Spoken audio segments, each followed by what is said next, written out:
You are listening to episode number 23 of the Nightingale podcast. I am so excited for this week's episode. We get to hear from Erin Pollitt. She is a forensic nurse examiner. I know many of you were really looking forward to hearing from a forensic nurse, and she just has an amazing nursing journey to share with us and just give us a little more insight into this role in the nursing profession. Before we dive on in and check out her nursing journey, I just wanted to touch on the subject of grace. So I don't know about you, but sometimes I am the last person to give myself grace. This came into play. We skipped a week of the Nightingale podcast last week because I moved.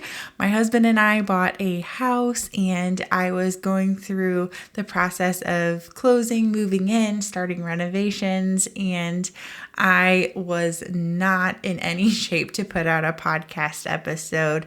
And you know what?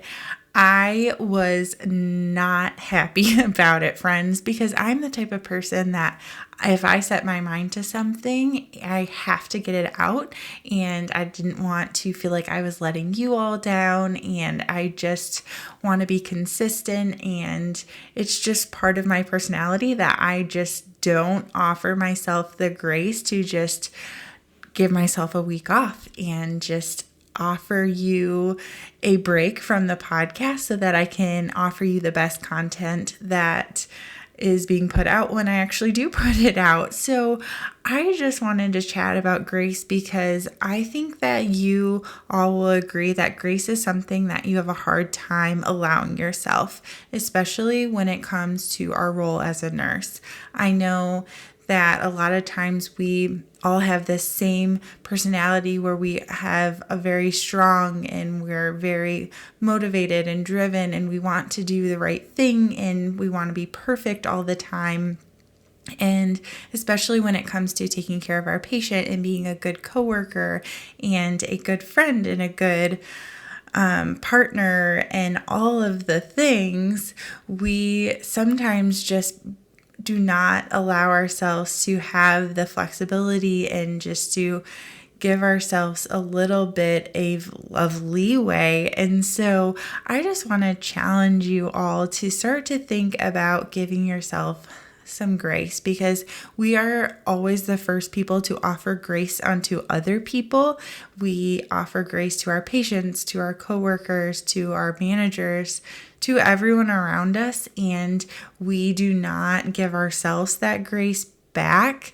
So when you go into work and you feel like you made a mistake, or you didn't give it your all, or you are pursuing a new venture or whatever it may be, and you don't feel like it went as well as you wanted it to, or you didn't feel like it was as perfect as it should have been, or fill in the blank, say you made a med error, or you did something in a different way that you're supposed to, whatever it may be, gosh, give yourself some grace. It's okay to make mistakes. It's okay to give ourselves some room for error and to learn from it and to just build and grow within ourselves from it. So I just want to just reflect on that we can work on grace within ourselves because we offer it to everyone around us.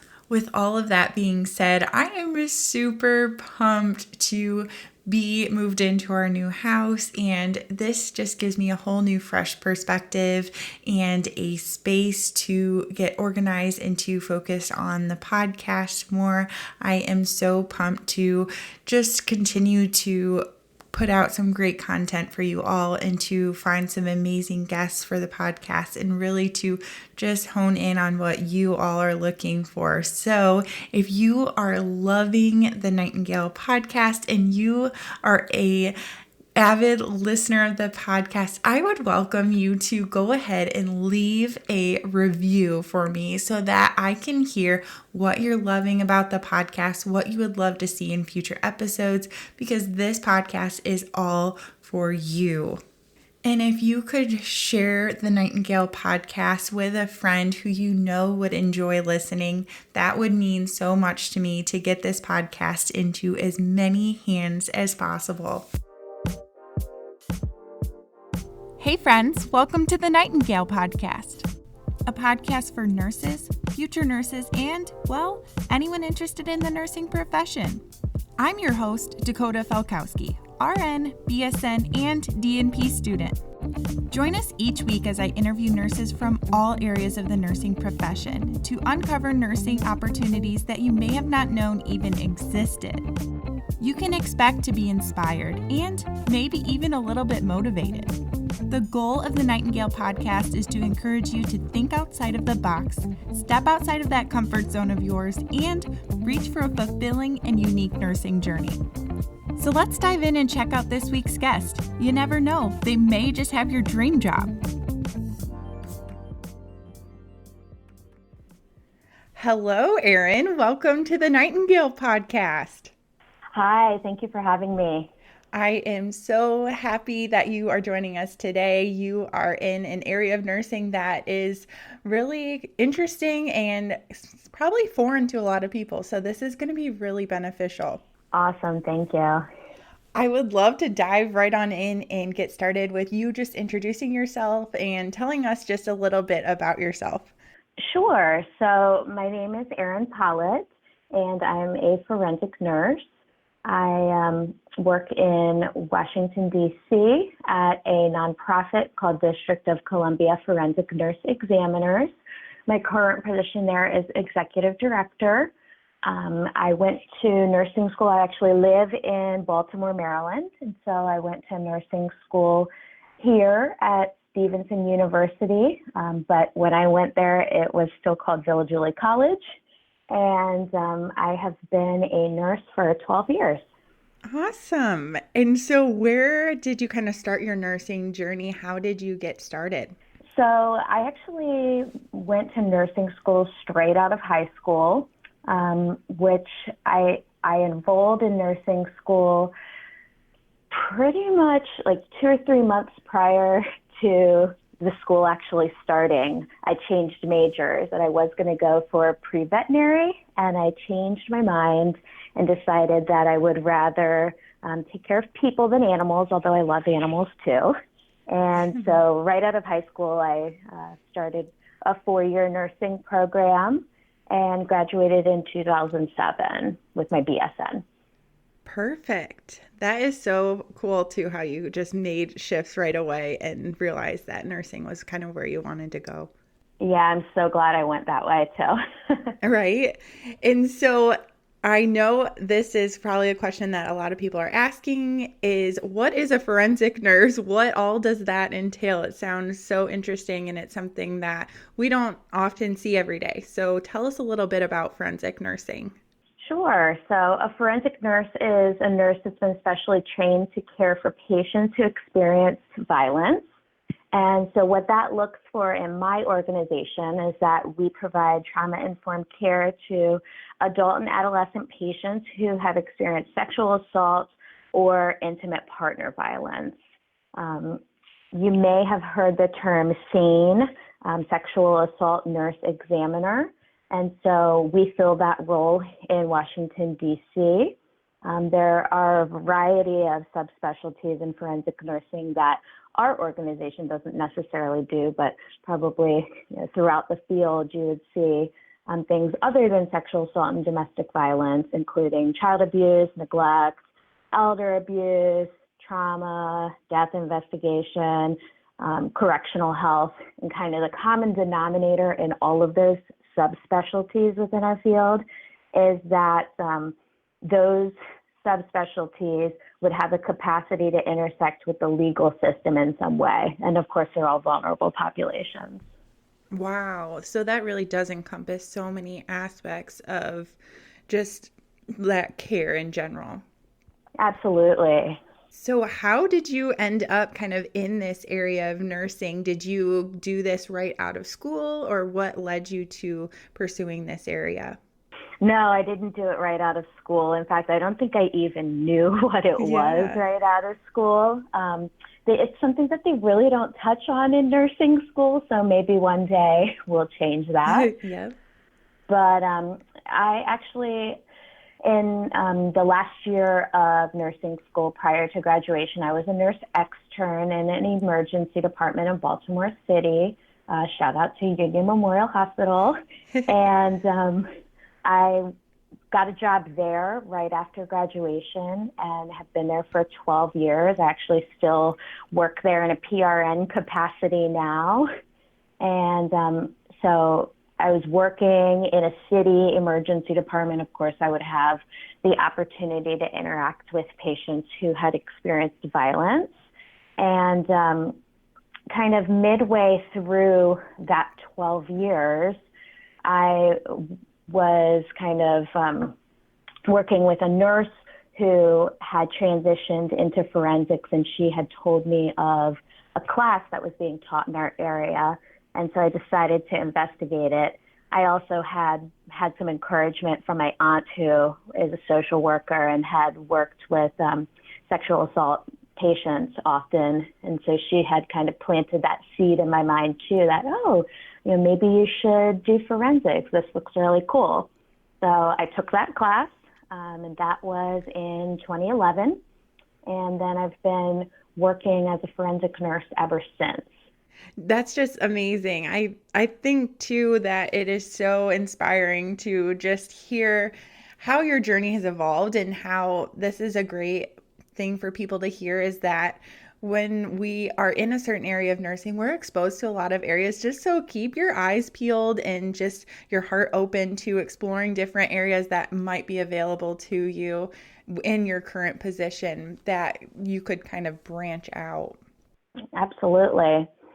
So I took the class and I got hired at a different hospital in Baltimore City, because not all hospitals have forensic nurses. It's kind of like a specialty field, and in Maryland they have it kind of regionalized. So I got hired to the hospital in Baltimore City that does forensic nursing, and that was Mercy Medical Center. And I worked as an on-call forensic nurse in addition to working in the emergency department full-time. And I did that for 5 years, working in an on-call capacity. And on-call eventually led to part-time. So I worked part-time ER and part-time forensics, until eventually I was offered a full-time position to come work in Washington, D.C. And of course, I wanted to do forensics full-time, and so I decided to make that transition. Tell us a little bit about your current position and the organization that you are with now. So we, like I said, we care for adults and adolescents in Washington, D.C. We are a nonprofit, so that's a little bit different than hospital-based forensic programs that nurses might be familiar with. Our nonprofit provides forensic nurses to all the hospitals in D.C., although we do have one hospital that is our host site, and that's Washington Hospital Center. And so we have an exam suite on their site that we can care for patients, and that's kind of the specialty center in DC. However, we're able to travel to other hospitals in the district if we need to in order to provide services there. So adults and adolescents.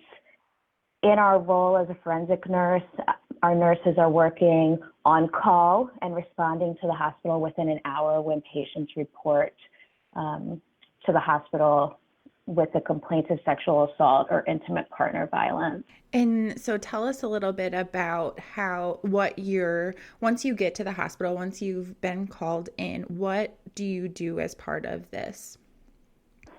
Absolutely. So the nurses are on call, and there's really no type of an average day, right? You can never predict when violence is going to happen. But our nurses will respond, and they're all for the patient.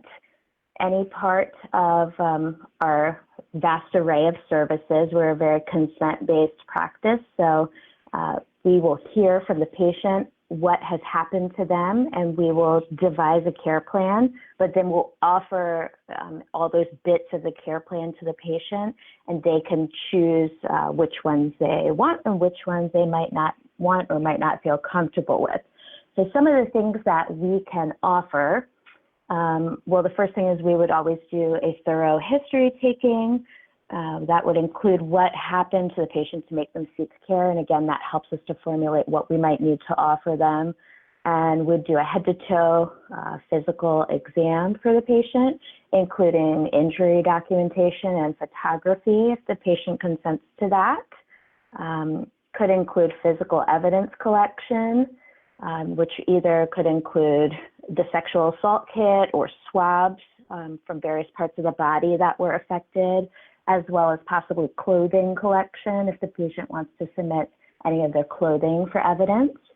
We can do toxicology testing. So oftentimes we'll have patients who had some lapse in memory or had a period of unconsciousness and they're concerned that maybe they were drugged. And so we can do the toxicology testing to tell them that. We offer the patient preventative medications that could help them protect from an unwanted pregnancy or HIV or sexually transmitted infections. We do respond jointly with advocates to the hospital. And so the patients are linked with advocacy so that they can have that advocate for support during the time and for follow-up. After all of that's done, so that's kind of, in a nutshell, our interaction with the patient, which on average takes 3 to 4 hours. It's very detailed.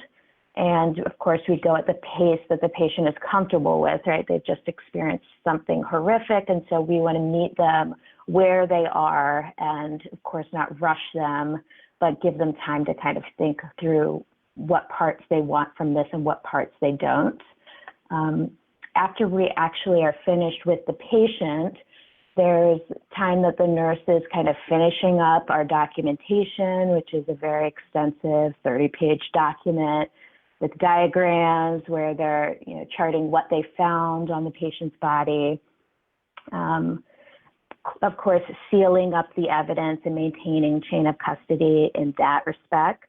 And then afterwards, like even after that day that you might see the patient, we made a patient in there one day, but we might encounter the legal system in testifying for what we have done later on down the road. So we also are available to provide courtroom testimony if the case were to go forward in a legal perspective. I love this role. I think that it is so needed in this area of nursing because I've been on the other end working in the ER and I've seen it at multiple different hospitals. It's very stressful for the ER nurse to do this. So I love that you guys come in as the experts to do this because I think sometimes too, we get so focused on the other side since we don't do this every day on just like what are the legal ramifications. We get so focused on making sure that everything is so by the book because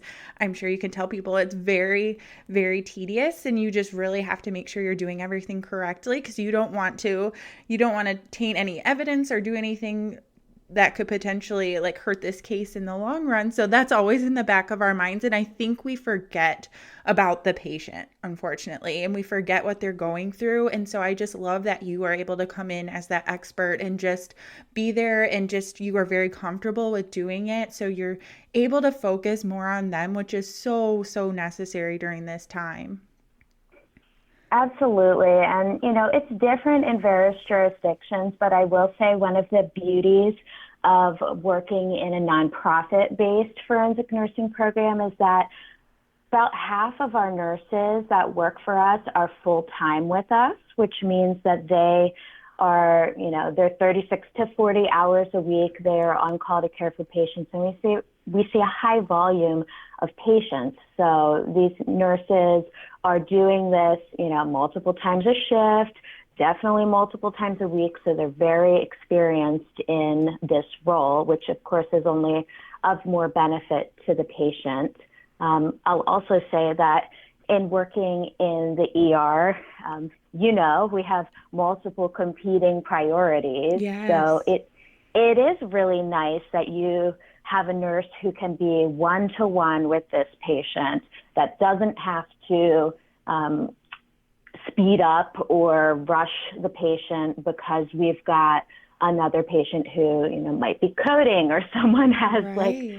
a medical emergency, and we can stay focused on this one patient in their time of need. So I really think that that's an awesome part of this job.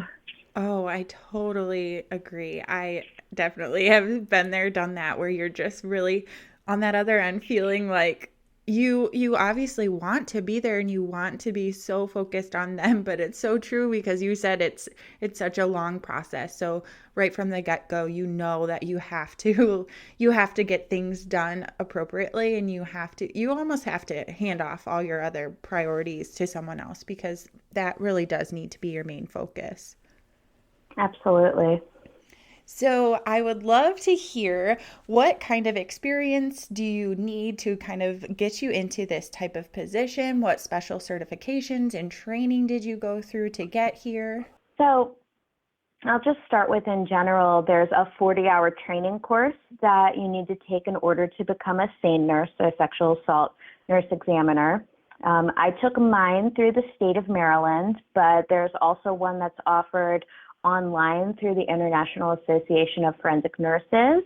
That's our professional organization, so I would suggest for anybody who is really interested in joining the forensic nursing field that they should definitely check out the website, International Association of Forensic Nurses. Even join. They have a student membership for people who are still in nursing school, but they're going to be the go-to resource for all things forensic nursing related, and even link you up with the people that you would need to know in your area to get started with this. So that aside, that's my humble plug for that. Yes. You take your 40-hour course, and then there's a clinical preceptorship component. And so various states will regulate the forensic nursing specialty differently. So again, for folks who might be interested in this field, I would check your own state board of nursing to see that state's individual requirements. Maryland requires FNE credentials as part of their nursing licensing. So you'll see the credentials behind my name say FNE-A, stands for Forensic Nurse Examiner, Adult and Adolescent, indicating that I've been licensed to care for adult and adolescent forensic patients in the state of Maryland. Not all states have this extra step required. So just because your state doesn't have that in their board of nursing doesn't mean that you can't practice. So you'll have to see what your state requires. You'll also see the SANE-A certification behind my name, and that's meaning that I sat for the Sexual Assault Nurse Examiner certification test. It's also not a requirement to practice in most places. In fact, you're not even eligible to sit for that exam until you've practiced for at least 300 hours in the field. If you are looking into taking the 40-hour SANE course, most places will want you to be a nurse for 2 years. And I mean, some places will do a year and a half, but I think the general average is about 2 years.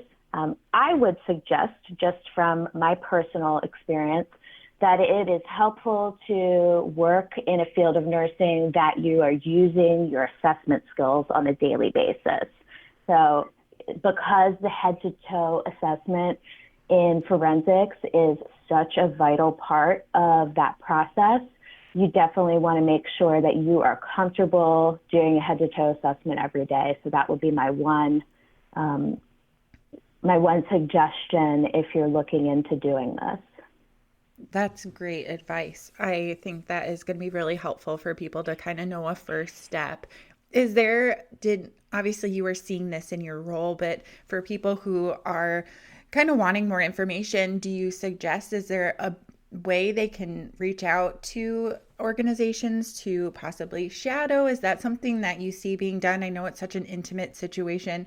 Do you see people shadowing and being able to just really experience what this whole process entails? Absolutely. And again, you have to check with the specific organizations. I would say that my organization, we definitely will offer shadowing experiences to people who are interested. Organizations I worked with before have done the same thing. So if there is an organization in your area, then that's a great way to kind of see if this is for you, because, it's not for everyone. So if you're going to go through the extensive training and a lot of individual training too, it's important that you kind of know what you're getting into with that.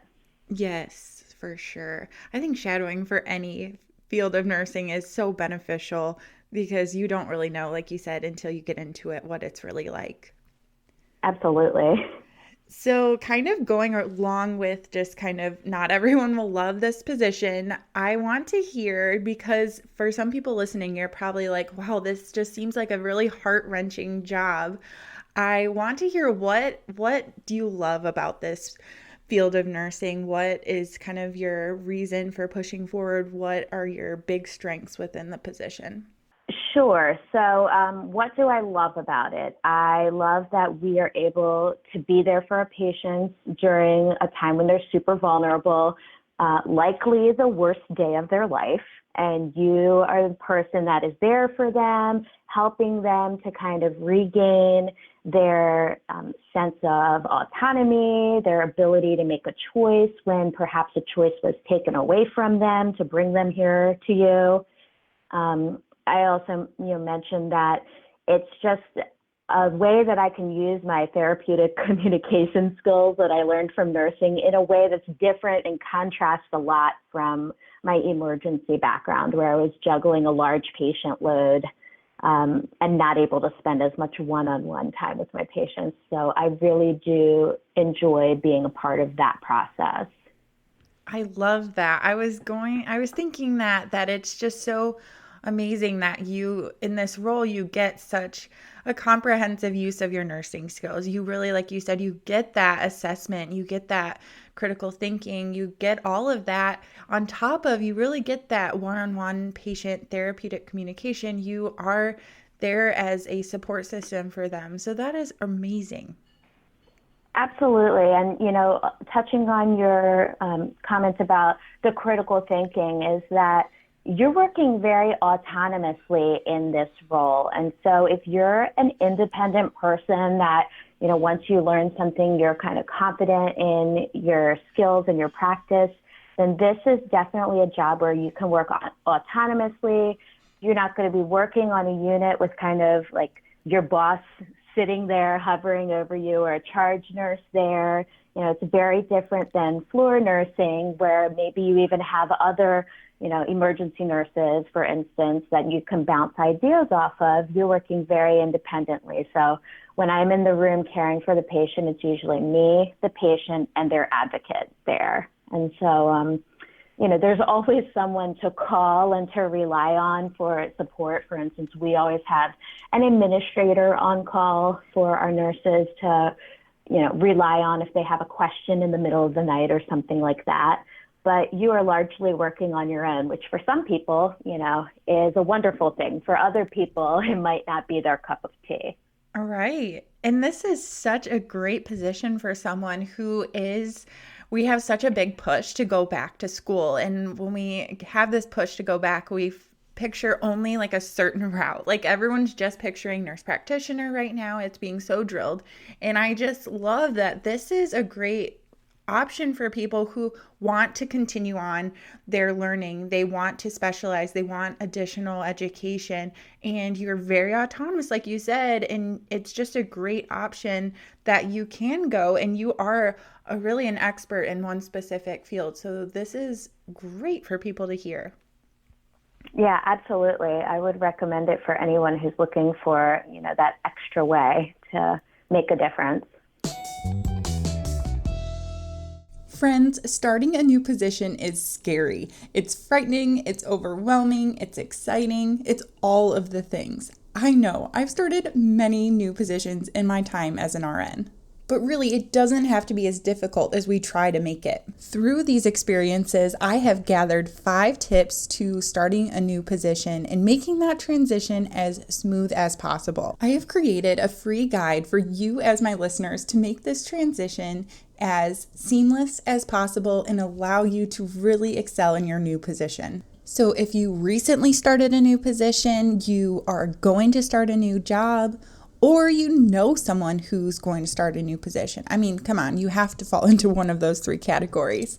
Then head on over to thenightingalepodcast.com to sign up to receive your 100% free copy of the 5 tips PDF. I'm here to support you through all your new ventures in your careers, and I believe these 5 tips are going to do just that. So head on over to thenightingalepodcast.com after this episode and download your free guide. I mean, come on, what do you have to lose?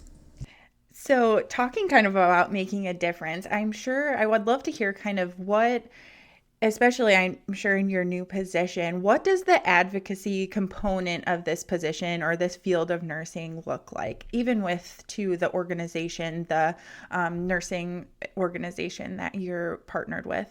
I'll say that the advocates that are in the room with the patient are not nurses. So they are, ours in DC are professional advocates. And so they are there to kind of support the patient, talk the patient through what their various choices might mean to them, and just help follow them through the case after they leave the hospital. As a nurse or as a forensic nurse, we have to walk a fine line. That's why we have to have an advocate in the room, because the advocate is able to really be the supportive person that follows that patient on in time. In order for us to be seen as unbiased medical professionals, then we really need to have that extra person doing that extra advocacy for the patient. So this is kind of a contrast to what we've learned in nursing school and what we've seen our whole career, saying like, you must advocate for your patients. And by all means, we do advocate for our patients as patients, but the advocate themselves can advocate and keep an ongoing relationship with this patient. And so we're coming from a very medical perspective of things. Everything that we do for the patient comes back to us being a nurse first and foremost. And so it's really important to kind of keep that delineation so that when we go to court and testify, we don't do anything that could jeopardize this patient's case if they would choose to move forward. In general, I would say that our forensic nursing organization, they do have a certain element of advocacy that they do for our profession in general. And a lot of that is online that you can look up and see the various legislative priorities that they're advocating for, as well as they have an annual advocacy day where the nurses can get together and learn about the priorities in our field. Great. That's really nice. Do you see a great need for nurses in this area? Is there a shortage? What do you see the future of this industry looking like? I definitely think that the future of forensic nursing needs to include growth. We see that just because this field is maybe not the most uplifting field always, that there's some turnover in the field. And, maybe partially because many nurses are doing it as a on-call or PRN position on top of their primary role. But we do see some turnover. And so there's that. So we have that natural attrition related to the turnover. But just in general, there's not enough forensic nurses just in general. So it really, we definitely need to see some growth related to that. And I think that we're making great strides in even the last few years in getting more forensic nurses trained and practicing. I think that's a good thing. Yeah. So how for people who are like thinking about that, about the aspect that it can be a little disheartening to do this. So what do you do to kind of conquer this and to have the right mindset for you to continue to pursue this and not to encounter burnout with this type of position? Okay, yeah, so burnout is definitely something that we're always working to avoid. I enjoy the work, but I think part of the reason that I can avoid that burnout is really emphasizing my own self-care, and we emphasize the team's self-care too. So we really try to prioritize that and make sure that, we tell all the people on our team that, if you're getting to a point where you think you're going to burn out, come to us first so that we can try and, find a way to lighten your load or get you someone to talk to in this time rather than waiting till it's too late. So we're always having an open communication about like the self-care needs of our team. And so I think that is really important. Another thing, at least with our team, we found is helpful is that we meet together at least once a month where we can all kind of see each other and share our experiences and really just have a time to bond as a team of people who have all gone through and experienced similar things. So I think that's really important, especially being that the nurses are practicing independently and you might not get a chance to like vent to your coworker or something like that. Whereas you might get to do so on the floor or something or in the break room or at lunch. Right. You're working by yourself. And so it's really important to have that time to bond together as a team so that they can help to fight that burnout. Yes, I think that is so, so important for all areas of nursing, that not only that debriefing kind of component that you were talking about, but that realization and that inner self-awareness that you catch it before you get to that burnout phase, and that you reach out to the people, whether it be management, whether it be a coworker, someone that you can reach out in any nursing role to just say, hey, I'm having these thoughts, I'm getting really burnt out, so that someone can kind of even brainstorm, what can we do to refuel you for this? What can we do to change your mindset? Because sometimes once we get into that mindset, that we're so burnt out that we can't handle it anymore, it's hard for us to reset our mind, and we get so focused on that unfortunately, if maybe we would have conquered it early, we might not have gotten to this point, because I'm sure that it would be something in the future that you could find passion for again. So just stepping back and honoring that burnout, because it's so real and it happens to everyone. Absolutely. And it happens in all fields. So, I think that's a lesson that whether you're going into forensic nursing or not, we could all take a little time to be self-aware about, the vicarious trauma that you might be getting from your own field of nursing that you're in. Yes, absolutely. So I know there's obviously some obvious ones that we've already talked about. What other downsides, if any, are there, do you find to your position? Well, it's definitely unpredictable. So, you can't predict when violence happens.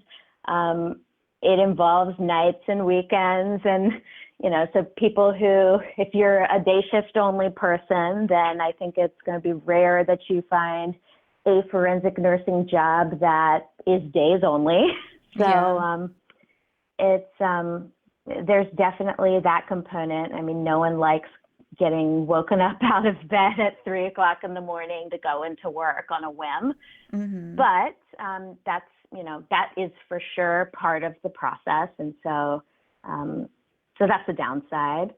I would also say that depending on where you're located, there is sometimes not a high availability of full-time positions in this field.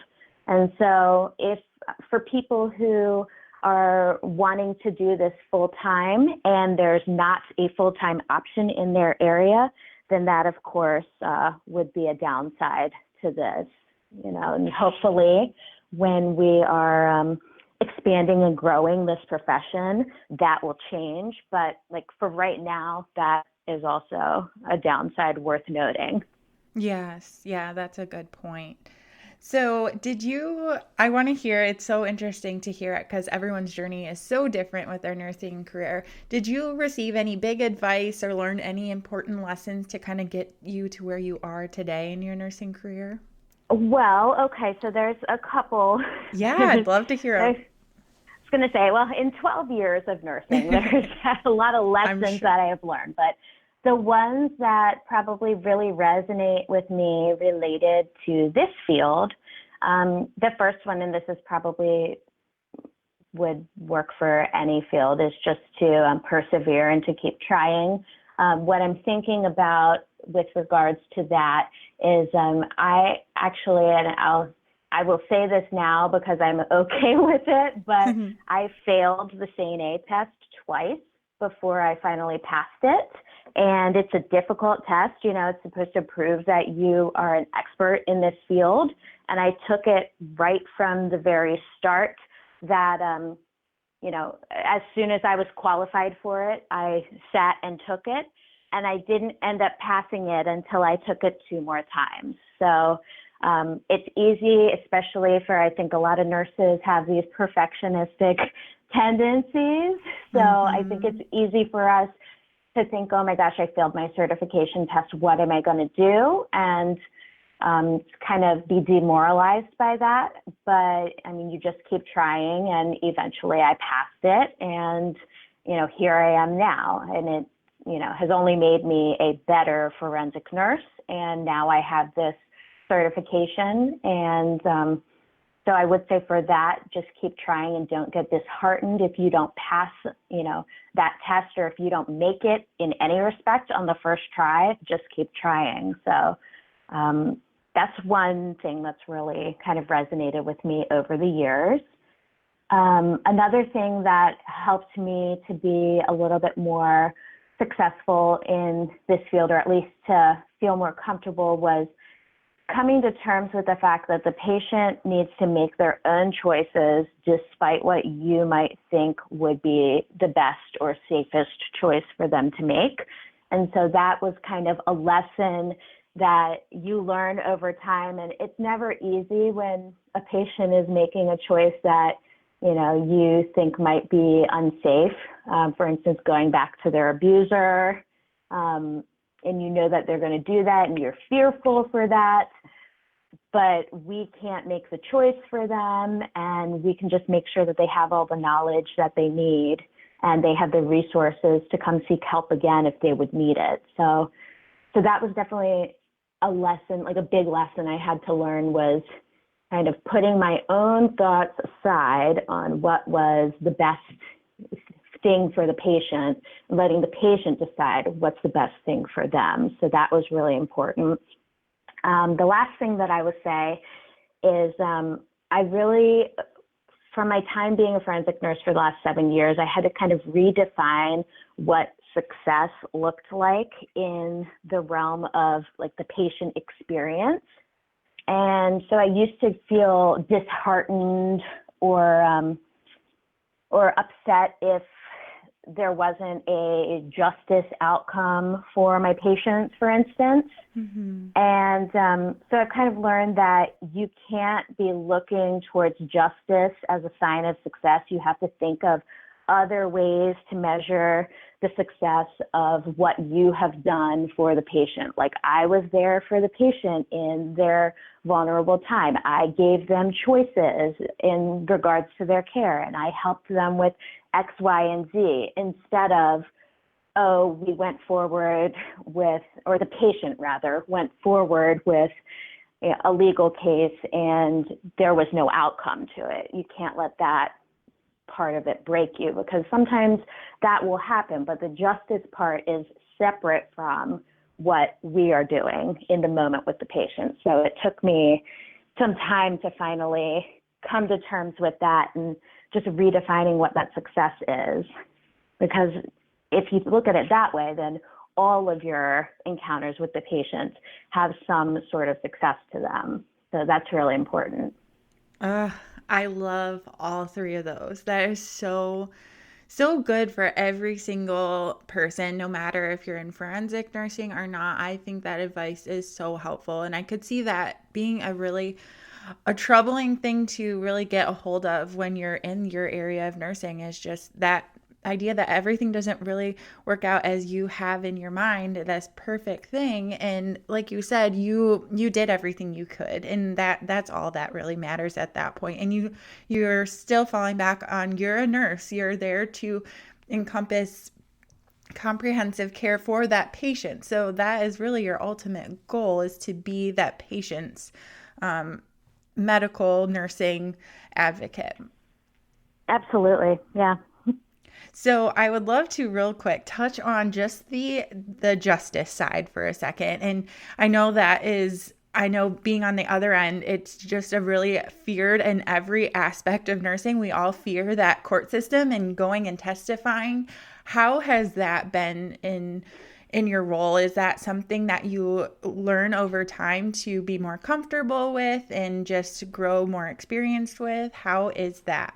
So, I'll start by saying the fear is real, right? Everyone's had a first time that they've had to go and testify. And I don't know if I know a single nurse who was pure confident when they went for their first time. So that's something that's common with everyone. Some of the good things are that our didactic training includes the courtroom component. So we're kind of learning about what the testimony portion looks like before you're even qualified to go and testify. Yeah. You're kind of learning about it on the front end, as well as in real time when you are called to testify. You get prepped by the prosecutor. You'll get prepped likely by your manager or someone in your program. So you practice a lot along the way. We also encourage our nurses to go watch each other if they testify and participate in like mock trials and things of that nature to really help get them feel more comfortable with the process. But anybody is going to be nervous on their first time, their fifth time, their 10th time, I'm sure. Yeah. I'm sure, of course, the more you do it, the more comfortable you get. But I've testified a number of times, and every time I'm still a little bit nervous because there's some element of the unknown, right? Mm-hmm. You don't know. But all you can do is kind of practice. And so you just practice, you know your case, you chart really thoroughly on the front end of things so that if you're called for a case that you did 5 years ago, that your documentation will stand the test of time and you can accurately remember what happened to that patient because you charted it so well. So those are kind of the things that help it to be a less stressful experience, although I think there's going to be some level of anxiety regardless. Yeah. It's obviously not an area we're like trained to do or that you're really prepared to do. And obviously, even though you're not on trial, you, I'm sure, feel like it a little bit. So that's really helpful advice. Yeah.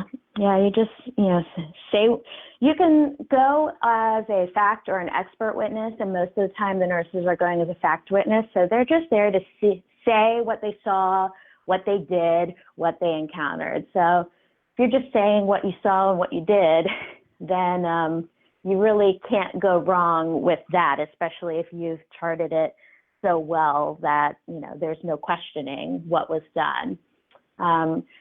You can also go as an expert, and that's usually for people who are more experienced.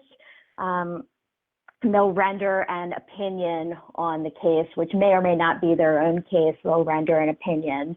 So that's a little more tricky, but again, a lot of preparation goes into that as well. Yeah, Cool. It's neat too that you're getting a whole nother side of a whole different profession that we didn't really think about when we went into nursing. So that's really neat. Yeah, it's pretty cool. So much of this podcast is about just excelling and just being motivated, inspired to reach our goals and just set big goals for ourselves. So I'd love to hear what your long-term goals or vision is for your career. So I'm new to the role of executive director. And so right now, my goal is really just to learn this role and excel in it. Yes. It's different than I was previously the nurse manager at DC FNE. So it's a little bit different in the general, vision. So now my job is to kind of look at the big picture and ensure the success of our organization versus managing the nurses specifically. And so I'm really just looking forward to getting good at this job. I'm not sure what the future holds, but I'm really excited at the possibility of, being able to help more people and to advance the field of forensic nursing. So hopefully I can do some of that through DCF&E. That's awesome. I love that. I love just it doesn't have to be always, this is a great example of it just doesn't have to be a huge next goal. Your goal sometimes is just to be an expert and to just excel in your current position, and just especially for people like yourself that are transitioning into new roles who have reached that long-term goal now, and it's looking at what that looks like. Yeah, this was the next goal. So now I just need to figure this out before I pick another one. Very cool. Which I'm comfortable with. Good. So I'd love to end the podcast with just one final kind of fun question. So when I was creating the podcast, I named it the Nightingale Podcast. And shortly after, I came to a weird realization that I had 2 nightingale bird tattoos on my back. And so it was just a really funny kind of thing that made me realize that this was really meant to be. And so I would love to hear if you have any tattoos, what are they? If not, if you were to get a tattoo, what would you get? So I do have a number of tattoos, and I know we're short on time, so I won't tell you every single one of them. However, one that I really love is I have runner's wings tattooed on my ankle and Achilles. And I love that because I kind of put a mission to run a marathon before I turned 30 years old. And somebody important in my life, who is no longer in my life, had told me that I couldn't do it. Mm-hmm. And so I ended up doing it and was proud enough that I wanted to commemorate that. And I had been kind of on a running journey at that time. And so I actually ran 3 marathons that year and decided, okay, now I'm going to get the tattoo. And so that one is one that I'm really proud of. And I look to it, in times where I'm remembering that I can persevere and that I can do things that I put my mind to. Gosh, that's awesome. Good for you. That is a really, really inspirational tattoo. That's amazing. I love it. That's so cool. So thank you so much for chatting with us today. This has been so beneficial, and you have done such a great job of just sharing a new and just very interesting area of the nursing profession. So I really appreciate you joining us today. Of course. Thank you. And if folks want to learn anything more about our organization, they can definitely check out DCF&E online, or I would say the International Association of Forensic Nurses if you want more information on forensic nursing in general. Perfect. Love it. Thank you so much, Erin. Of course. Thank you. Thanks for listening to this week's episode of the Nightingale Podcast. If you enjoyed this week's episode, make sure you subscribe so that you are getting weekly notifications when the new episode comes out. And while you are there, I would really appreciate you leaving a review, and maybe your review will be featured on an upcoming podcast. You can check out all episodes at thenightingalepodcast.com or on Facebook at The Nightingale Podcast.